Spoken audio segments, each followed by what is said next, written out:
Reading is one of the most underrated language learning tools, especially once you reach the intermediate level and you want to become advanced. Reading can honestly be your ticket to fluency. I personally love reading. I read 83 books last year and I think only one was in my native language, so I feel like I'm qualified to talk about this. So in this video, I'll share the exact techniques that made reading in a foreign language a lot easier for me. So if your goal is to reach a more fluent, confident, and expressive level in 2026, this video is for you. Don't forget to like this video and subscribe, and now let's get started. I always recommend reading in a foreign language, and that is because reading does two huge things for you. First of all, reading builds your vocabulary massively, way beyond what everyday conversation can, and the reason is very, very simple.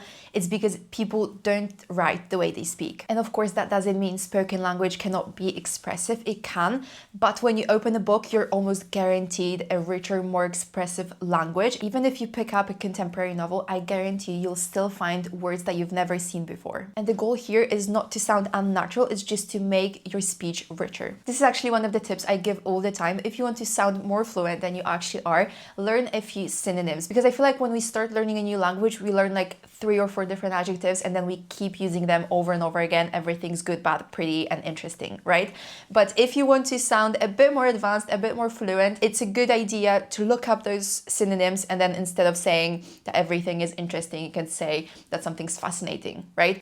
Let's say you're having a meal and you want to say that it's quite bad. So you can say that it's horrible, that it's disgusting. And it's a very small change, but it will instantly make you sound more advanced. So that's why I think reading is so important, because you learn those words naturally. You don't have to sit with a vocab list and memorize everything. Another reason why I always recommend reading in a foreign language is because reading shows you grammar in context. So when you read a book or an article, you start recognizing patterns. And this is especially important in languages like French, where you have tenses that are exclusively used in literature. So for example, in French, you have passé simple, and this is a tense that you only see in books. And I can guarantee you that for like 99.9% of learners, you don't need to learn that tense. It's enough if you can recognize it. There's no need to learn it because you're never going to use it. I went to university in France, wrote countless essays, and I've never ever used that tense. You only see it in books. So unless you plan on becoming an author and writing books in French, you really don't need it. So you can just learn it through exposure through books. Before we move on to techniques I use to make reading in a foreign language a little bit easier,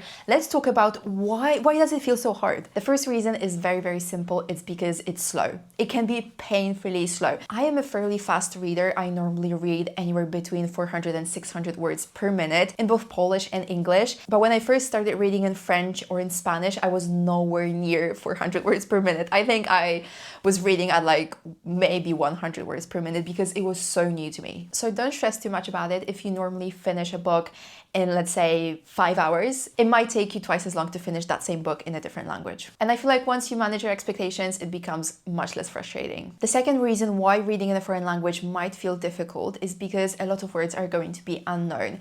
That is why I always recommend reading at B1 or even B2. I feel like B1 is a great place to start. Anywhere below that, I mean, you can start reading if you want. I'm not going to say that you can't do that.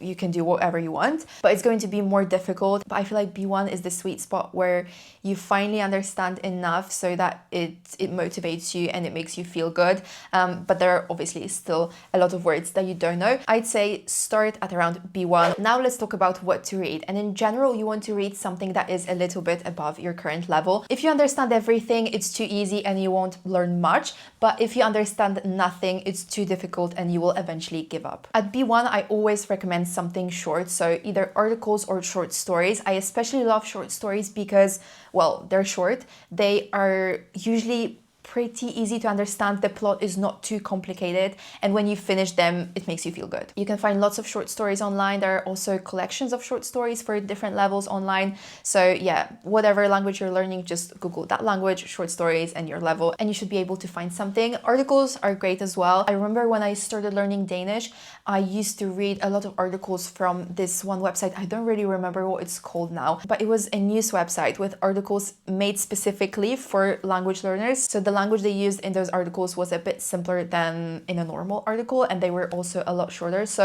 yeah, if I remember the name of the website, I'm going to link it in the description. But again, I'm sure you'll be able to find something on the internet. Another great option are graded readers. So those are basically books made specifically for language learners, and they are usually for a specific level, so B1, B2, C1, even A2. They often include word lists and are often much easier to understand than real novels. And then there are bilingual editions. So for example, I have bilingual edition of White Nights by Dostoevsky on my e-reader, where each paragraph appears in Russian and then in English. These are very, very useful, but I'd say they work best around B2 or even above, depending on the novel. If you pick up a contemporary novel, it might be fine a bit earlier, but if you pick up something more complex like fantasy or literary fiction or a classic, it can still be challenging. When I read White Nights, I didn't understand everything, and I just mostly read it because I wanted to experience it in the original language, not because I wanted to understand every single thing. So yeah, if you want to read a classic and you want to understand everything, I'd recommend waiting till you are at like at least C1, I'd say, because classics can be really, really challenging. Don't do what I did.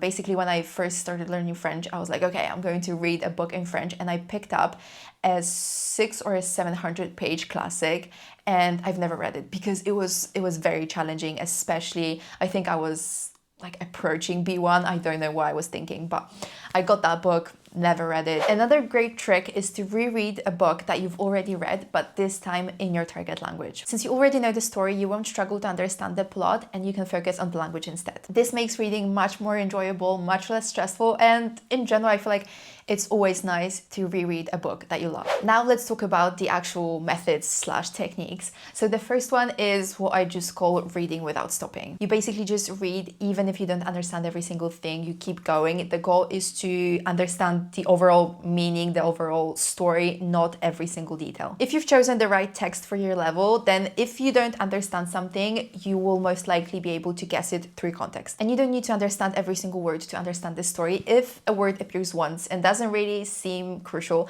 then I usually just ignore it. Stopping to look up every single word slows you down massively and breaks your focus. On the other hand, if a word appears many times and I still don't understand it from context, then I will look it up. That's kind of how I know that a word is important to the story, if I see it over and over again.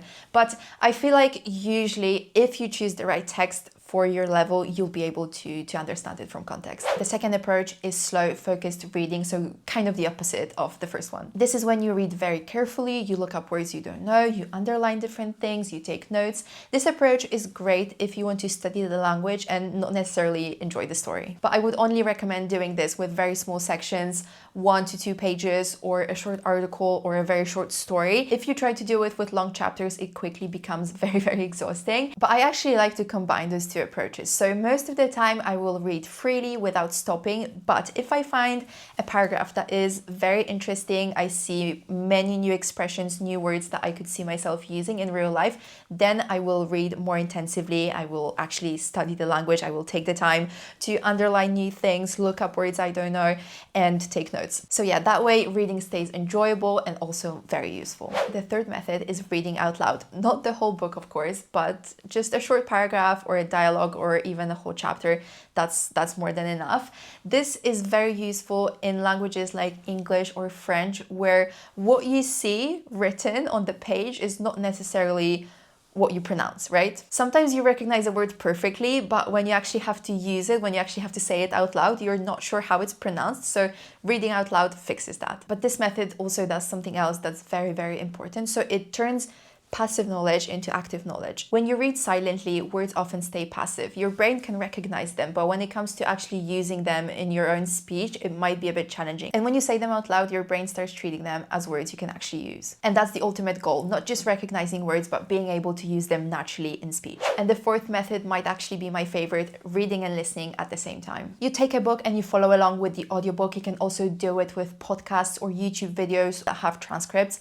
That works as well. And I love this method because, first of all, it makes reading so much easier because someone else is reading for you and you just have to follow along. Second of all, it connects written language and spoken language. So you see how words are written and at the same time you see how they are pronounced. It reinforces rhythm, pronunciation, and intonation. And lastly, it improves your listening comprehension because the text supports you, especially at the beginning. I feel like it can be challenging to know where one word ends and the other one starts. So when you see the text and you listen at the same time, that problem is gone and your listening comprehension improves very, very fast. And lastly, I want to share a few tips that are going to make reading in a foreign language even easier. So the first one is, if you can, use an e-reader. One of the biggest advantages is that you can just tap on a word that you don't know and you will immediately see the definition thanks to the built-in dictionary. That way you don't have to stop reading, you don't have to break your focus, you don't have to grab your phone to look up a new word, because we all know that when we pick up our phones, we usually end up getting a notification or we end up scrolling, so we want to avoid that at all costs.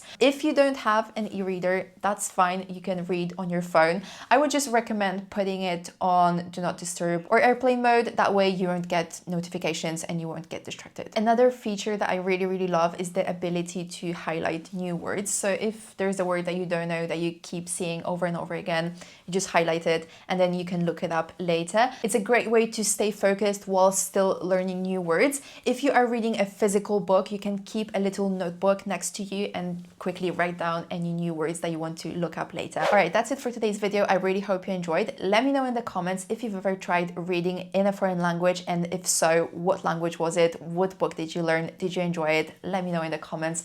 Don't forget to like this video and subscribe, and I'll see you in my next one. Bye.